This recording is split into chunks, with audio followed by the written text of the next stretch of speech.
Hello everyone. हमारे काफ़ी सारे क्लाइंट्स हमें बहुत बार ये क्वेश्चन करते हैं कि मैडम पार्टनरशिप फर्म अच्छा होता है या एलएलपी करना चाहिए या प्राइवेट लिमिटेड कंपनी करनी चाहिए। तो आज हम इसी टॉपिक पे बात करेंगे कि difference between partnership firm and LLP and कौन सा बेटर ऑप्शन होता है। So let's start.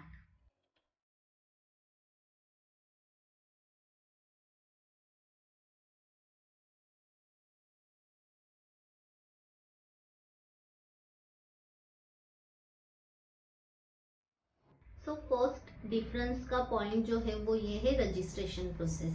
So LLP registration mandatory होता है बिकॉज विदाउट रजिस्ट्रेशन आपकी एलएलपी फॉर्म नहीं होती है।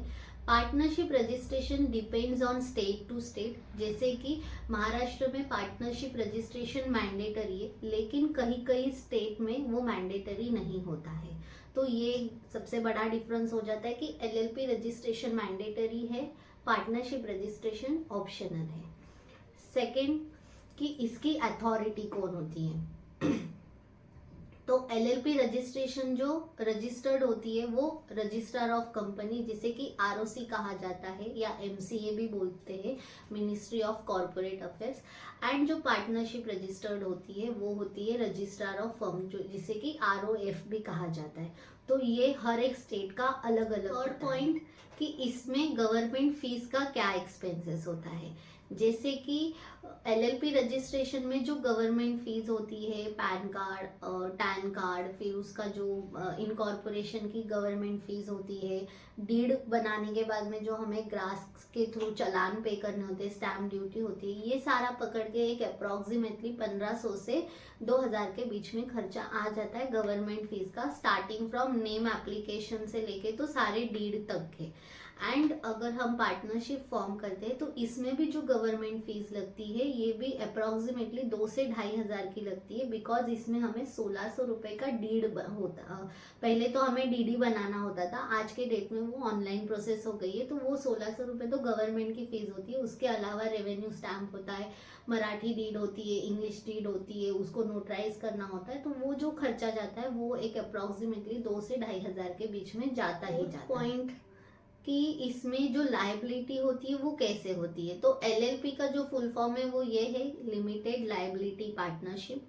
एंड जो पार्टनरशिप होती है उसमें जो लायबिलिटी होती है वो पार्टनर के पर्सनल एसेट से भी अटैच होती है, बिकॉज उसमें ऑप्शन दिया है कि वो आप रजिस्टर्ड कर सकते हो या नहीं कर सकते हो। लेकिन एलएलपी बिकॉज वो रजिस्टर्ड होती है उसमें प्रॉपरली शेयर होल्डिंग्स होता है, डेजिग्नेटेड पार्टनर्स होते हैं, तो उसमें जो लायबिलिटी होती है अगर कंपनी की कुछ लायबिलिटी है तो वो पार्टनर्स के कहाँ तक अटैच होती है, जितना कि पार्टनर्स का उस कंपनी में शेयर होल्डिंग होता है। पार्टनर्स के पर्सनल एसेट से और कंपनी के लायबिलिटी का कोई भी अटैचमेंट नहीं होता है, लेकिन वही पार्टनरशिप फर्म अटैच्ड होती है। तो कल को अगर फर्म में कुछ भी तकलीफ हो जाती है, कंपनी बंद होती है, तो पार्टनर्स की पर्सनल एसेट को बेच के भी वो कंपनी के जो ड्यूज है वो क्लियर हो सकते हैं, बट वो चीज़ एलएलपी में नहीं होती है। तो ये मेन रीज़न की वजह से हम लोग हमेशा हमारे क्लाइंट को सजेस्ट करते हैं कि आप एलएलपी के लिए जाइए rather than partnership firm, because इसमें एक लिमिटेड लायबिलिटी का जो क्लॉज है वो बहुत ज़्यादा इम्पोर्टेंट हो जाता है। नेक्स्ट पॉइंट जो है कौन से होते हैं। अब देखो, अगर बेनिफिट ज़्यादा है तो कहीं ना कहीं कंप्लायंसेस थोड़े बहुत तो हमें एक्स्ट्रा करना पड़ सकता है। जैसे कि एलएलपी में हमें जो जीएसटी अगर एप्लीकेबल है तो वो लेना है, टीडीएस अगर हमें एप्लीकेबल है तो वो लेना है, इनकम टैक्स तो हमें करना ही पड़ता है। जो आरओसी के कंप्लायंसेस है वो बस इसमें एक्स्ट्रा होते हैं, जो कि आरओसी के 2 बार एनुअल रिटर्न जाते हैं, एक तो मई में और एक नवंबर में, बट वो बेसिक से ही होते हैं। एंड जो डायरेक्टर्स होते हैं उनका केवाईसी करना होता है हमें बिफोर जून, जिसे कि डीआईआर केवाईसी कहा जाता है। तो ये आपको कंपनीज में भी करना पड़ता है, वही आपको एलएलपी में करना है। बट अगर पार्टनरशिप फर्म में देखें तो इसमें हमें जीएसटी एप्लीकेबल है तो वो करना है, टीडीएस है तो वो करना है, एंड इनकम टैक्स करना है। इसके अलावा और कोई कंप्लायंसेस नहीं होते हैं। नेक्स्ट जो पॉइंट है वो ये है कि नेम सिक्योरिटी। अगर आपने एलएलपी फॉर्म कर ली तो वो नाम आपके लिए सिक्योर हो जाता है, बिकॉज वो सेंट्रलाइज्ड होता है। आरओसी से आपको एक बार उसका अप्रूवल आ गया, अब वही सेम नाम से कोई कोई और बिजनेस रन नहीं कर सकता है सेम कैटेगरी में।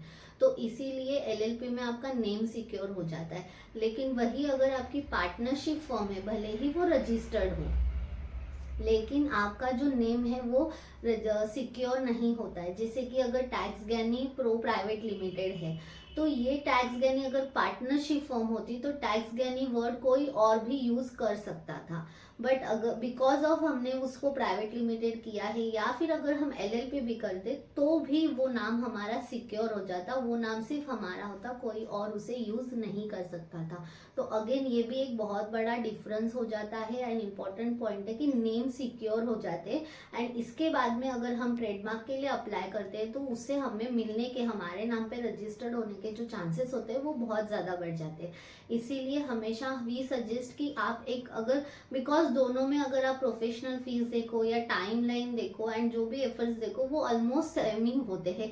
मैं तो बोलूँगी कि पार्टनरशिप फॉर्म में ज़्यादा होते हैं, बिकॉज पार्टनरशिप फॉर्म रजिस्टर्ड होती है, उसके बाद में गवर्नमेंट से एक फॉर्म ए आता है, उसे हमें नोटराइज करना होता है, उसके बाद फिर से सबमिट करना होता है, देन हम लोग जाके pan card, tan card and GST के लिए अप्लाई कर सकते हैं। बट वही एलएलपी अगर हम फॉर्म करते तो हमारा एलएलपी के इनकॉर्पोरेशन के साथ ही साथ हमारा पैन टैन सब आ जाता है।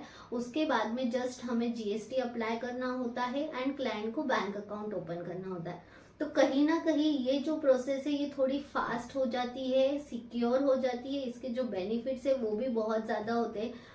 जैसे कि अगर आप समझ लीजिए कोई भी प्राइवेट टेंडरिंग के लिए जा रहे हो, जियो हो गया या फिर आप वोडाफोन या कोई भी बड़े ब्रांड के टेंडरिंग के लिए अप्लाई कर रहे हो, तो वहाँ पे अगर आपकी एलएलपी है एंड कोई एक पार्टनरशिप फर्म है एंड दोनों में अगर किसी को डिसाइड करना है कि किसके साथ जाए, तो हमेशा प्रेफरेंस जो है वो एलएलपी को दिया जाएगा, पार्टनरशिप फर्म को उसके बाद दिया जाता है। तो अगेन आपको बड़े काम मिलने के लिए भी ये वाला भी चीज को बहुत देखा जाता है, बिकॉज एक कहीं ना कहीं एक स्ट्रक्चर्ड एंड डिसिप्लिन दिखती है कि हाँ अगर आपने एलएलपी फॉर्म किए तो आप डिसिप्लिन हो, आप इस कंपनी को के विजन को लेके बहुत ज़्यादा सीरियस हो एंड आप लॉन्ग टर्म के लिए सोच रहे हो, क्योंकि इसमें कंप्लायंसेस ज़्यादा होते हैं तो लोगों को एक ये इंप्रेशन लगता है कि हाँ ये कंपनी फॉर्म करके कर रहे, दैट मीन्स ये कुछ बड़ा सोच रहे हैं।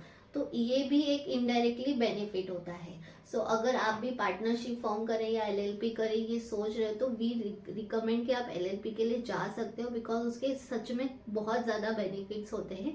लेकिन अगर आप इस तरह के हो कि नहीं आपसे इतने कंप्लायंसेस नहीं होंगे, देन वी सजेस्ट कि देन फिर आप पार्टनरशिप फॉर्म के लिए ही जाइए, बिकॉज अगर आप कंप्लायंसेस फॉलो नहीं करते हो एंड अननेसेसरी अगर आपको पेनल्टी या लेट फी भरनी आती, देन अगेन उसका कुछ मतलब नहीं बनता है। जब भी आप न्यू कंपनी फॉर्मेशन के बारे में सोच रहे हो तो आपको ये सारे पॉइंट्स का ध्यान देना बहुत ज़रूरी है। इसके पहले हमने और एक वीडियो डाला था कि प्राइवेट लिमिटेड फॉर्मेशन के बारे में आपको सारे सीक्रेट्स पता होने चाहिए कि उसको फॉर्म करने के बाद में क्या क्या करना पड़ता है, उसके बाद ही आप प्राइवेट लिमिटेड के लिए जाइए, बिकॉज कंपनी हर कोई फॉर्म कर लेता है एंड उसे मेंटेन नहीं कर पाते तो वो बहुत बड़ा प्रॉब्लम हो जाता है। तो अगर आपने वो वीडियो नहीं देखा है तो वो वीडियो को भी ज़रूर देखें। अगर आपको ये वीडियो अच्छा लगे तो आप हमारे चैनल को ज़रूर सब्सक्राइब करें, आपके कॉन्टैक्ट्स में इस वीडियो को ज़्यादा से ज़्यादा लोगों तक ज़रूर शेयर करें ताकि उन्हें भी समझ सके कि उन्हें कौन सा कंपनी को फॉर्म करना है, वो राइट डिसीजन ले सकते हैं। एंड अगर आपको या आपके कॉन्टैक्ट में किसी को भी इसकी रिक्वायरमेंट है या फिर कुछ क्वेरीज है तो आप हमारी वेबसाइट पर विजिट कर सकते हो, हमारी टीम से बात कर सकते हो ताकि आपकी जो क्वेरी है वो सॉल्व हो सके। थैंक यू, नमस्ते।